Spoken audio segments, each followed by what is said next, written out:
এই দুনিয়া কিছুই না। রাতের বেলা যখন ঘুমাইতে যাই ভয় লাগে, ঘুমের মধ্যে কত মানুষ মরে গেল।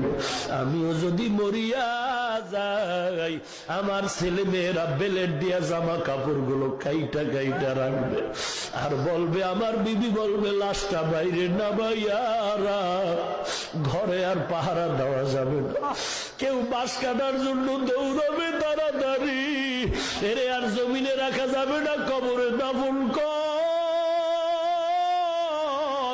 বাঁশ বাগানে মাটি খনন কর, কলা পাতা দেরি কর, গরম পানির গোসলের ব্যবস্থা কর। এরে নবীর উম্মতের যুবক, কত তোমার মতো যুবক কলেজের ছেলেরা এসে হাত ধইরা কান্না করে দোয়া চায়, কয় হুজুর মাথায় হাতটা দিয়া দোয়া করে দেন। আমি বললাম, রে বাবা তুই কই পড়ো? বলে কলেজে পড়ি। তোর মাথায় টুপি দাড়ি লম্বা, কয় হুজুর দোয়া করেন, আপনার বয়ান শুনে এমন হয়েছে।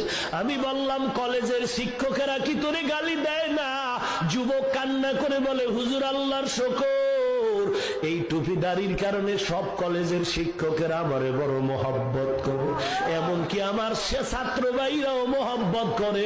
আমার কলেজে যেই মেয়েরা ক্লাস করে ওরাও আমারে সম্মান করে, একটু পর্দা করার চেষ্টা করে। আমার সাথে